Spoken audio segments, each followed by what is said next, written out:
Bismillahirrahmanirrahim. Alhamdulillahirrabbilalamin. Wassalatu wassalamu ala asrafil anbiya'i wal mursalin Sayyidina Muhammadin wa ala alihi wa sahbihi ajma'in. Assalamualaikum warahmatullahi wabarakatuh. Alhamdulillah, sama-sama kita panjatkan syukur kehadirat Allah Subhanahu wa taala karena dengan limpah nikmat, hikmat dan rahmatnya kepada kita, yaitu nikmat Islam, nikmat iman, dan nikmat kesehatan. Pada pagi ini saya ingin kongsikan kepada saudara semua mengenai dengan pertanyaan murid saya malam tadi, yaitu macam mana kita mahu supaya amal ibadat kita diterima oleh Allah Subhanahu wa taala. Ini pertanyaan murid saya kepada saya malam tadi. Jadi pada pagi ini saya kongsikan kepada Anda semua mengenai persoalan itu, macam mana kita hendak supaya ibadat kita diterima oleh Allah Subhanahu wa taala. Okey? Jadi di sini saya ingin bawakan kepada satu hadis yaitu yang bermaksud di akhir zaman nanti, ini sabda Nabi, sabda Rasulullah SAW. Di akhir zaman nanti umatku akan berpecah belah menjadi 73 golongan. 73 golongan. Yang masuk ke surga tanpa hisab cuma satu golongan sahaja. Yang 72 semua masuk ke neraka. Ini umat dia katakan. Umat dia tuh. Umatku katanya. Jadi kita di sini bila kita memikirkan apakah yang menyuruh ibadat kita diterima ataupun yang tidak diterima. Jadi di sini tadi kita akan mencukil, mentakwilkan hadis ini bahawa yang satu golongan tadi itu yang masuk ke surga tanpa hisab. Pertama, sabda Nabi juga dalam hadis qudsi, man arafa nafsahu faqad arafa rabbahu. Siapa yang mengenal dirinya, sesungguhnya dia telah mengenal Tuhannya. Jadi sabda Rasulullah SAW ini tadi adalah untuk mengenal diri kita, supaya kita tuh tahu. Supaya kita tahu siapa diri kita sebenarnya. Jadi ayat ini ada kaitannya juga dengan satu ayat yang selalu kita baca. La haula wala quwata illa billah. Tidak ada daya upaya kecuali Allah. Semua makhluk ini, khasnya adalah manusia. Kita ini tidak ada daya upaya kecuali Allah. Jadi di sini kita harus tahu, harus belajar kepada ustaz-ustaz kita, guru-guru kita, yaitu pelajarilah macam mana kita nak mengenal diri. Jadi bila kita sudah mengenal diri itu, barulah kita tahu, maka barulah kita itu tadi boleh mengenal Allah. Karena kita bila sudah mengenal diri, maka Allah Ta'ala akan beri rahsianya kepada kita. Itu yang sebenarnya. Contohnya, bila kita sudah mengenal diri itu, kalau kita itu betul-betul mau masuk kepada surga tanpa hisab itu adalah ilmu ataupun perbuatan yang semua makhluk tidak suka. Khasnya manusia, semua tidak suka. Padahal itu yang memudahkan kita masuk ke surga Allah tadi itu. Jadi orang yang satu golongan itu orang yang sabar, ridho, menerima hinaan, cacian, tomah, dan sebagainya, perkara yang menyakitkan hati kita. Jadi kita harus rida menerima ini.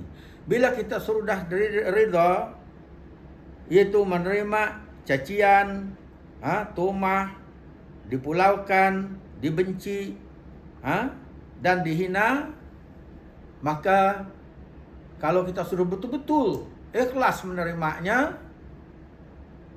maka itulah yang membawa kita ke surga tanpa dihisap tadi itu.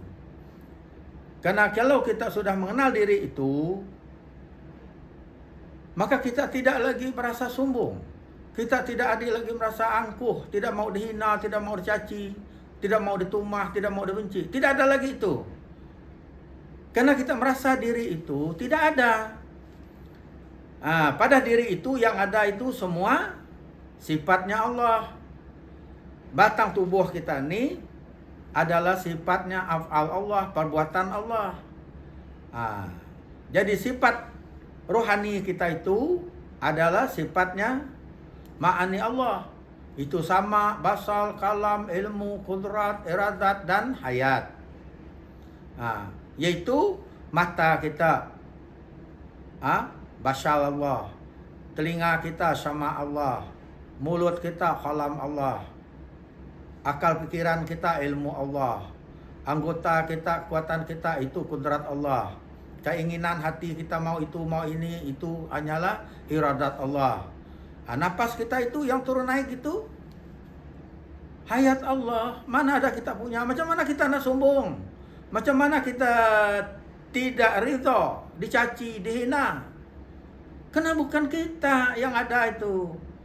Karena kita benci bila orang menghina kita, mentumah kita, mengucap kita sesat, mempulaukan kita, lalu kita sakit hati.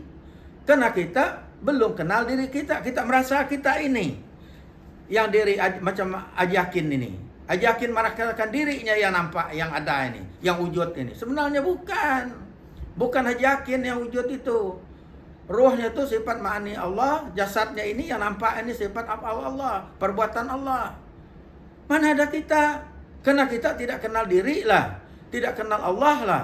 Kita ini selalu mengaku-ngaku diri yang hidup, yang melihat, yang mendengar, yang berkata-kata, yang berilmu, yang hebat, yang kaya. Merasa dirinya. Jadi bagi orang yang sudah mengenal dirinya, dia tidak akan merasa dirinya yang hebat, dirinya yang melihat, dirinya yang mendengar, diri yang berkata-kata, dirinya yang pintar, bukan. Dirinya hidup, bukan. Itu semua milik Allah. Macam mana kita nak sombong? Satu. Jadi pertama sekali hakikatnya kita pegang. Kalau kita tahu, sudah tahu mengenal diri kita, yang jasad ini adalah sifatnya af'al Allah, yaitu perbuatan Allah. Sifat ruh kita itu ma'ani Allah, sifat ma'ani Allah. Jadi bukan kita, ini semua sifat Allah. Kalau orang menghina kita, dia menghina Allah. Karena ini milik Allah, kepunyaan Allah. Ini pegangan orang yang wali Allah. Karena dipegang mereka itu bila sempurna. Manusia itu batang tubuhnya, maka aku tiupkan ruhku ke dalamnya sebagai wali dan utusanku untuk memimpin jasadnya menghadapi dunia. Ini orang yang mengenal dirinya, mengenal Tuhannya. Dia tidak akan merasa sombong lagi karena dirinya itu bukan dia, sifat Tuhan. Sifat Tuhan, tapi bukan Tuhan, jangan silap. Kalau mengaku dirinya seorang itu syirik. Tuhan itu satu, tunggal, Isa. Maha berkuasa di atas segala-galanya. Tidak boleh dijangkau dengan akal pikiran manusia. Itu Allah. Jadi sebab tadi orang yang sudah mengenal dirinya, mengenal Tuhannya, dia tidak akan merasa sombong. Macam mana nak sombong? Mau sombong kenapa? Semua tadi itu sifat Allah itu batang tubuh kita. Sifat ma'ani Allah itu ruh kita. Mana kita punya? Macam mana kita boleh sombong? Maka inilah sebab Rasulullah SAW disiram sama najis sedang sholat, ditumban sama kayu, sama batu, dia tetap ridho. Karena yang diumban itu, yang dihina itu, yang tercaci itu, dia tidak merasa dirinya. Karena itu sifat Allah, kepunyaan Allah. Itulah orang itu yang menghina kita itu akan menerima akibatnya kalau Tuhan izinkan.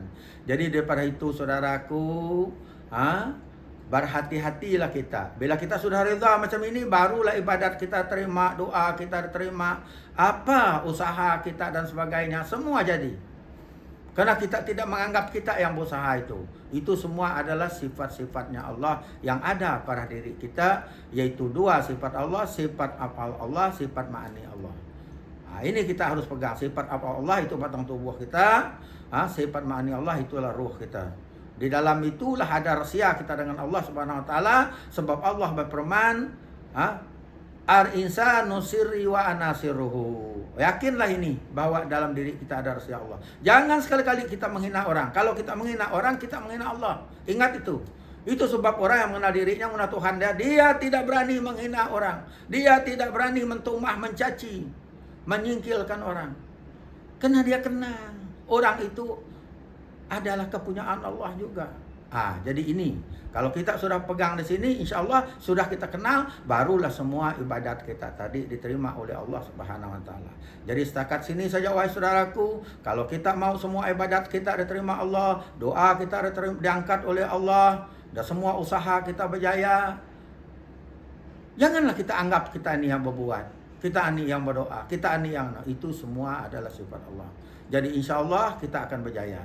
Jadi dengan tazkirah saya singkat ini, mudah-mudahan memberi manfaat kepada kita semua, seluruh umat Islam khasnya, dan seluruh manusia di dunia ini, keturunan Nabi Adam AS itu amnya. Insya Allah, Allah akan memberi jalan yang betul, yang baik, yang benar kepada kita. Insya Allah. Karena kalau kita sudah mengenal diri, mengenal Allah, syaitan tidak berani lagi menghasut kita, mendekati kita, dan nafsu yang ada dalam diri kita, yaitu yang dipandu oleh, diketua oleh qarin yang ada dalam diri kita, itu jin yang ada diri kita, dalam diri kita semenjak kita dilahirkan untuk Allah Ta'ala menguji kita, maka dia akan tertidur dan lemah, tidak berani mengangkat kepala untuk menyesatkan kita. Jadi sampai di sini saja, mudah-mudahan kita tidak mengharapkan ibadat kita, tetapi selagi kita tidak mengenal Allah, maka ibadat kita itu di dalam sabda Rasulullah SAW, ahli ibadat tidak dijamin masuk surga. Inilah dia orang yang tidak mengenal dirinya dan mengenal Tuhannya. Bila dia caci, dia melawan, dia hina, dia melawan, dia tumah, dia melawan, dia benci dan sebagainya. Maka orang seperti inilah apa ibadatnya tidak akan diterima oleh Allah SWT, walaupun ia dikatakan, dikategorikan ahli ibadat. Jadi sekian saja. Daripada salah. Wassalamualaikum warahmatullahi wabarakatuh.